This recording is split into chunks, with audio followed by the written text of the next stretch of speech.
Labas vakaras dar kartą, gerbėmi KTV Plus televizijos žiūrovai, su jumis spaudos diena Aukštaitijoje 2008 iš miesto mieste Babilonas.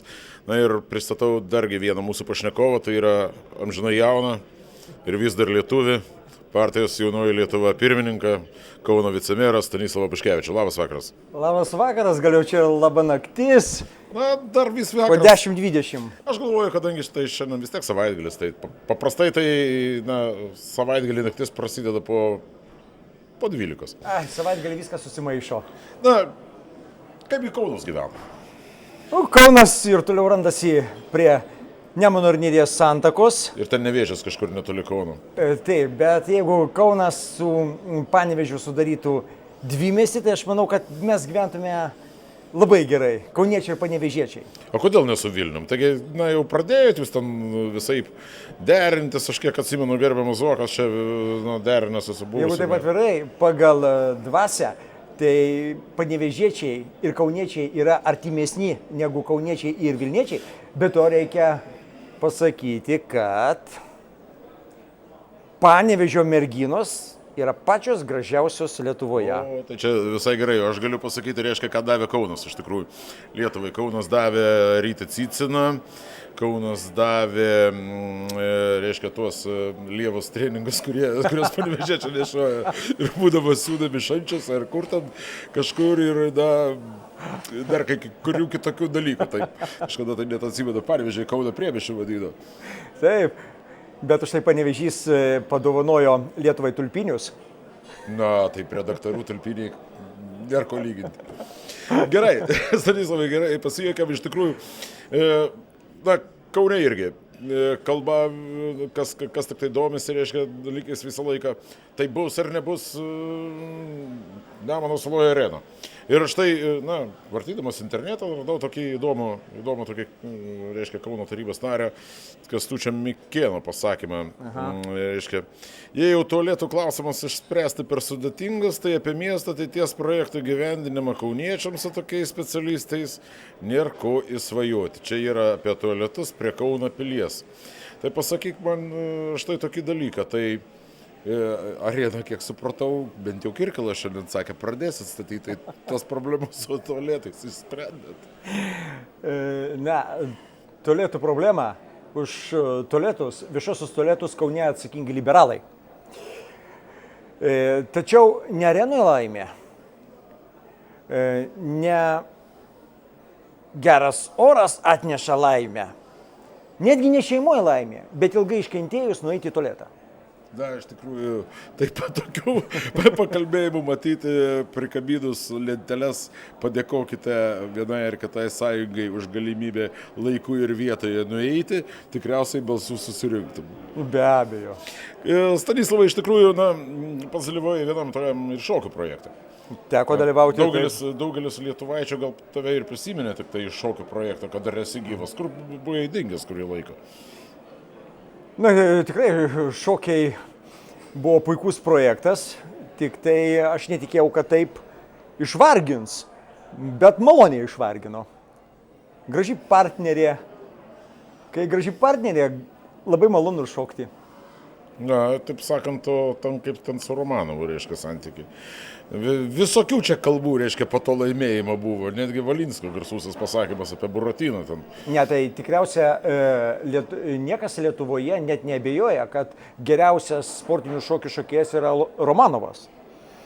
Ir tai parodė balsavimai, parodė, kad jis paėmė pirmą vietą. Na, po Romanovo galbūt jau aš į antrą vietą pretenduočiau, o po to visi kiti. Aha, netgi taip. Tai ką, belieka sulaukti kadrylę prieš Seimo rinkimus? Aš galvoju, kad jeigu jūs norėtumėt, kad aš pašokčiau, tai mano mylimiausias šokis yra tvistas, yra rokenrolo atmaina. Ir aš galvoju, kad tai šimtmečio šokis. Kodėl? Geras tvistas. Kodėl? Už tai, kad jis yra energingas, laisvas ir tvistas į lietuvių kalbą maždaug verčiamas taip. Sukis ir raitikis. O politikas turi raitytis. Ne, taigi politikų šokis visas yra pats geriausias. Tiesiog vieno iš tokių šokių pavadinimų žinau, reiškia quickstepas. Taip, Kada ten žiūrėjau, ar teko šokti tokį? Teko quickstepą šokti ir man jis labai nepatiko, bet kažkodėl visi pasakė, kad jis man geriausiai sekėsi. O mes žiūrėdami į Kvikstepą per vieną šokio konkursą, reiškia, nusprendėm, kad tai yra ne kas kita kaip, sakykime, kokį 30 metų Čikagos prostitutės ir gangsterio pasivaikščiojimas per parketą. Ne, tai pavyzdžiui, tango, kai Argentinoje gimė, tai pradžioje tango šoko bardeliuose, kabokose prostitutės su jūreiviais, laisvo elgesio jūreiviais. Bet šiandien tango šoka solidžiuose pobuviuose ir galima sakyti, kad tai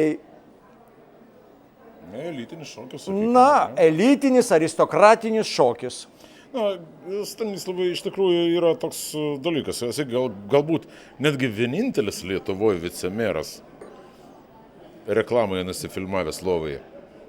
Su Tvarijonaite? Taip.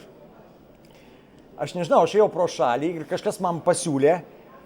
Gulti lovą. Taip, su pirma pasitaikysiu. Atsigulti, ne, atsisėsti šalia gražios merginos Tvarijonaitės. Bet kada mane merginos moteris paprašo atsisėsti, aš atsigulu. Supratau. Aha. Reiškia, sėdėti negalima. Ir tai prieš kameras viską reikėjo atlikti. Taip, prieš kameras, bet esmė ta, kad tai buvo tik tai filmavimas.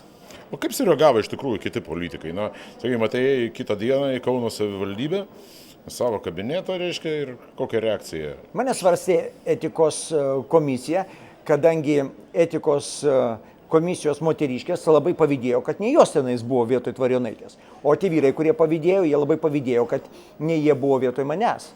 Bet mažai kas žino, kad aš esu iš tikrųjų labai rimtas žmogus ir tik tai galiu pafilmuoti, padalyvauti, pažaisti, pasifilmuoti, bet daugiau aš nieko nedarau, nes turiu žmoną ir esu ištikimas jai.